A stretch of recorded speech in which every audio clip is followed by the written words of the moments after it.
কথা যেটা বলতেছিলাম সেটা হলো, আমার ভাইয়েরা কথা যেটা বলতেছিলাম সেটা হলো, অন্যায়ভাবে কাউকে হত্যা করো না। আজকে অন্যায়ভাবে আলেমদের মারতেছো, আলেমদের বিরুদ্ধে ফাঁসির কাজটা তৈরি করেছো।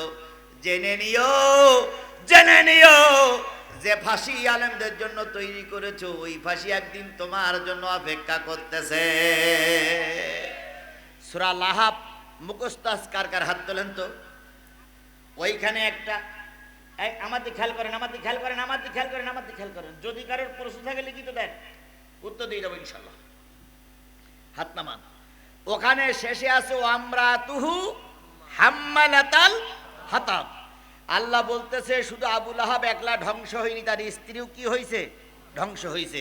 ওই স্ত্রী কিন্তু একটা ফাঁসি বানাইল। আবু লাহাবের স্ত্রীর নাম কি বলেন তো? উম্মে জামিল। উম্মে জামিল একটা ফাঁসি বানাইলো। ফাঁসি বানাইয়ে ওই ফাঁসিটা ঝুলাতে চাইছিল কার গলায়? নবীর গলায়। ফাঁসিটা বানানো, ফাঁসি বানায় খেজুরের ডাল দিয়ে, পাতা দিয়ে ফাঁসি বানায় পাহাড়ের চূড়ার পরে বসে ফাঁসিটা ঝুলাই দিল নিচে। ঝুলাই দিয়ে বলতেছি এই রাস্তা দিয়ে মুহাম্মদ যাবে, ফাঁসি ধরে মারবো, টান চলে যাবে হিন্দুস্তান। ফাঁসি তৈরি করে আনন্দ করে আর কয় মুহাম্মাদের মারবো, মুহাম্মাদের মারবো, মুহাম্মাদের মারবো।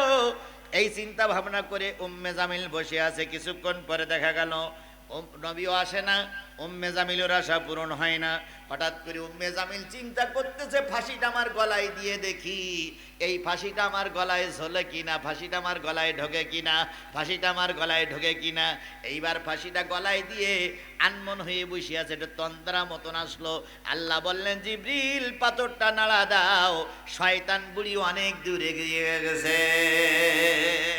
পাথর ধরে না, পাহাড় ধরে নাড়া দিল, বুড়ি হাসকা টানে নিচে পড়ে গেল, বুড়ির গলায় ফাঁসি। আজকে উম্মে জামিলের ছোট বোনেরা যতই ফাঁসি বানাচ্ছ, ফাঁসি দিতে দিতে একদিন ওই ফাঁসি তোমাদের গলায় আল্লাহ পরাবে।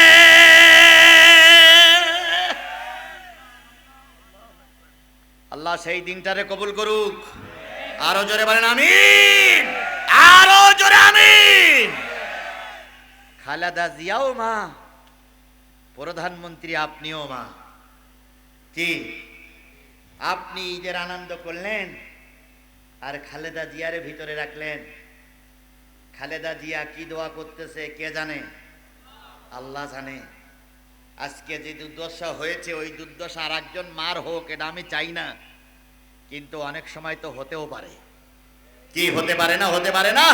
আজকে আপনি আমারে মারতেছেন, আমার বিরুদ্ধে মিথ্যা মামলা দিয়েছেন, আমাকে ঘর ছাড়া করেছেন, আমার সন্তানকে ডেকে নিয়ে মাঠের মাঝখানে গুলি করে বলতেছেন ক্রস ফায়ারে মারা গেছে। আমার সন্তানের রক্ত শুকানোর আগেই আপনার ছেলের চার রাস্তায় পড়ে থাকবে, চার মাথায় পড়ে থাকবে, উঠানোর মতো লোক খুঁজে পাওয়া যাবে না।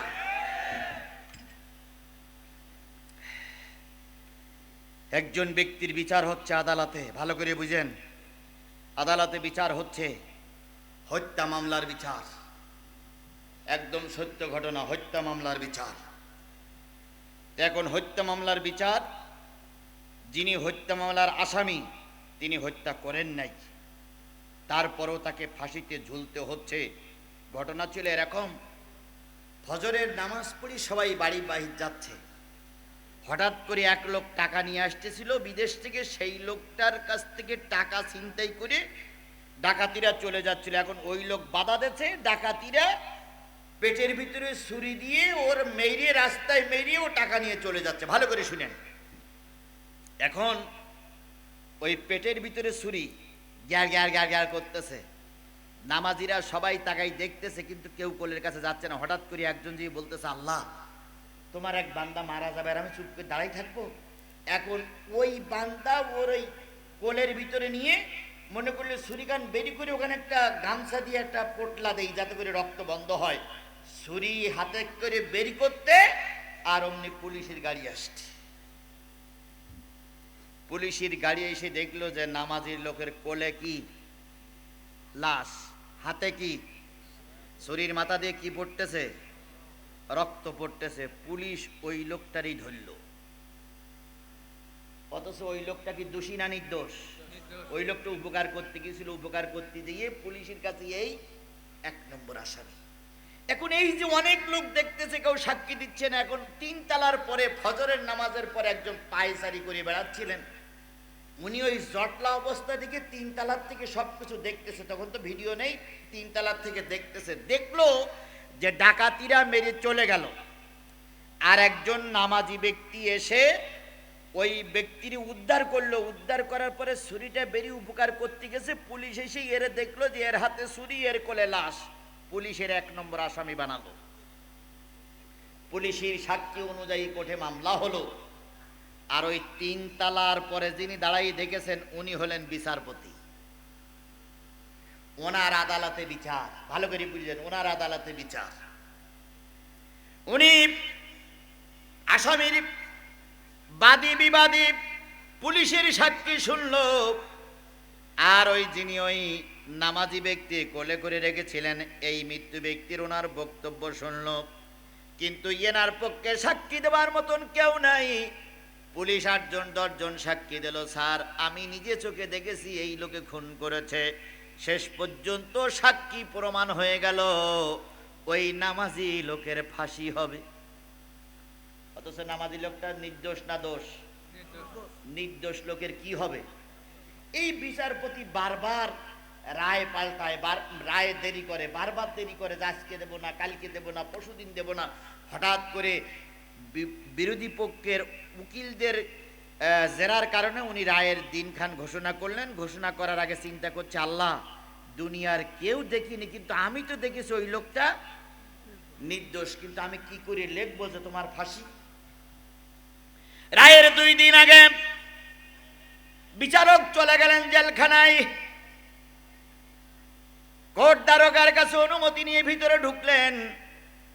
লোকটার পাশে বসে বসে বসে বসে অনেকক্ষণ বক্তব্য দিলেন আর বললেন, ভাই আমি নিজে চোখে দেখেছি তুমি নির্দোষ, কিন্তু সাক্ষী বলতেছে তুমি দোষী। তোমার তো ফাঁসি হওয়ার কথা ছিল না, কারণ আল্লাহ নিজেই বলেছেন, ইয়া আইয়ুহাল্লাযীনা আমানু, আল্লাহ নিজেই বলেছেন হত্যার বিনিময়ে হত্যা করো। তুমি যদি হত্যা না করে থাকো তাহলে তো হত্যা হওয়ার কথা না। সুতরাং আন্নান নাফসা বিন নাফসি ওয়ালাইনা বিলাইনি ওয়ালানফা বিলানফি ওয়ালুজুনা বিলুজুনি, কি করে হলো হত্যার বিনিময়ে হত্যা, কি করে হচ্ছে? তুমি তো হত্যা করোনি, তারপরে তোমার ফাঁসির রায় আমাকে দিতেই হবে। আচ্ছা তুমি চিন্তা করে দেখো তো, জীবনে কোনোদিন কাউকে তুমি মেরেছিলে? স্যার আমার তো মনে পড়ে না। আচ্ছা কোনোদিন কোনো জিনিস গোপন করেছিল? কয় স্যার তো মনে পড়ে না। হঠাৎ করে আর মনে পড়তেছে, হ্যাঁ আমার বয়স তখন 18 থেকে 20, আমি তখন একটু দুর্দর্শ ক্লাসে ছিলাম। একজনের সঙ্গে গন্ডগোল করি, সে লোকটার কোনো দোষ ছিল না। আমি 2-3টে স্কিল চড় মারার পরে শুনেছিলাম ওই লোকটা মারা গেছে, কিন্তু মারা যাওয়ার পর আমার আর কোনো বিচার আদি হয়নি। আমি সেখান থেকেই গা ঢাকা দিয়েছিলাম, আমি বেঁচে গেছি, আমার নামে মামলাও হয়নি, আমার কেউ বিচারও করিনি, আমি সেখান থেকে ভালো আছি। বিচারপতি তখন বুঝলো, আল্লাহ দুনিয়ার সব মানুষের কথা বিফলে যেতে পারে, কিন্তু তোমার কথা বিফলে যেতে পারে না। তুমি বলেছো হত্যার বিনিময়ে হত্যা, সুতরাং ওই ব্যক্তি হত্যা করেছিল কেউ দেখিনি, কিন্তু তুমি দেখেছো। আজকে এই ব্যক্তি এই ব্যাপারে নিষ্পাপ, কিন্তু আগের একটা হত্যা মামলা আছে, সেই কারণে আজকে তার ফাঁসির রায় হয়ে যাচ্ছে। পরের দিন বিচারপতি রায় দিলেন তোমার ফাঁসি।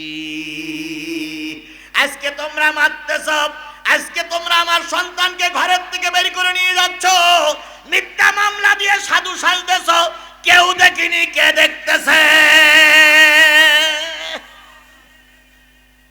সেই আল্লাহ এখন আছে? এই মুসলমান সেই আল্লাহ এখন আছে? এই বগুড়ার মুসলমানেরা সেই আল্লাহ এখন আছে? চিন্তা করো না, তোমরা আমাকে কাঁদাইয়াছো, তোমাদের কান্নার জন্য কে অপেক্ষা করতেছে? আল্লাহ দরবার অপেক্ষা করতেছে, তোমাকে একদিন কাঁদতে হবেই। বেশি দূরে যাব না, তাহলে শেষ করতে পারবো না। আল্লাহ রাব্বুল আলামিন বলতেছে, অন্যায় ভাবে কাউকে হত্যা করো না। যালিকুম আসসাকুম বিহি লাআল্লাকুম তাকিলুন। এই নসিহত এতক্ষণ পর্যন্ত আমি আল্লাহ রাব্বুল আলামিন করলাম যাতে করে তোমরা বোঝো। কে বলতেছেন? বোঝো। এবার আসুন, ওয়ালা তাকরাবুল মালাল ইয়াতীম, এতিমের মালের নিকটবর্তী হয়েও না, ইল্লা বিল্লাতি হিয়া আহসান, যতক্ষণ পর্যন্ত উত্তম পন্থা না আসবে ততক্ষণ পর্যন্ত এতিমের 12টা তো বেরিয়ে গেছে, আর বেশিক্ষণ নয়।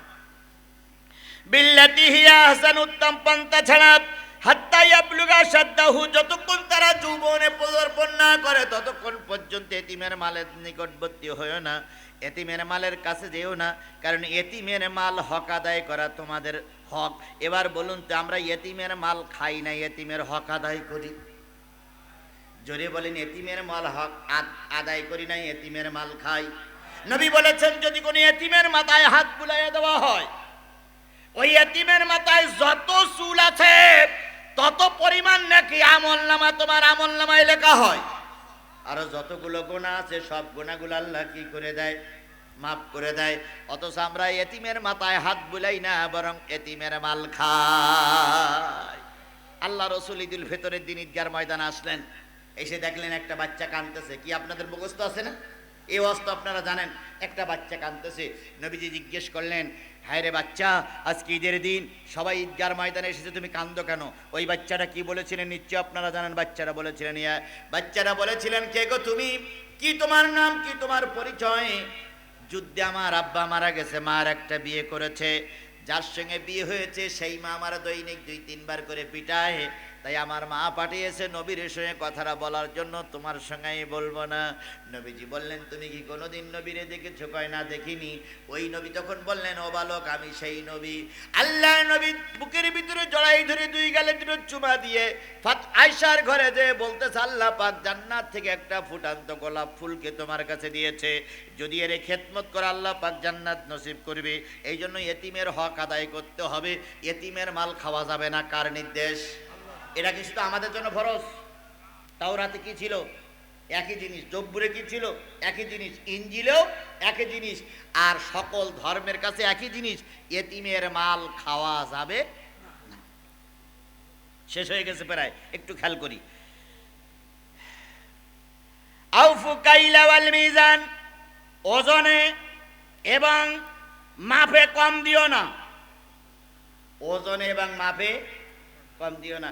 আচ্ছা, এর ভিতরে অনেক হুজুর আছে, অনেক দাড়িওয়ালা টুপিওয়ালা আছে, নেবার সময় বেশি নেয়, দেবার সময় কম দেয়, আছে? আচ্ছা, তার একটু হাত তোলেন তো।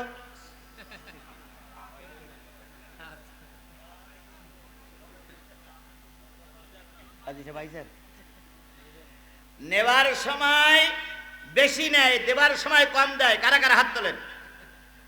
একটাও নেই, সব ফেরেশতা। অথচ এরকম লোক আমার সমাজে আছে না নাই? কি করবেন আপনি সম্পদ তৈরি করে, যেহেতু এই সম্পদগুলো আপনার সঙ্গে যাবে না। এই জন্য আল্লাহ রসুল একজন আটা বিক্রি করতেছেন, ভালো করে আটা বিক্রি করতেছেন, তো আটার ভিতরে হাত দিয়ে দেখে উপরে শুকনো নিচে ভিজে। নবীজি বললেন, যারা মালে ভেজাল দেয় এরা জাহান্নামী। হতে পারো তুমি রসুলের সাহাবী, কিন্তু মালে ভেজাল দিলে সে কোথায় যাবে?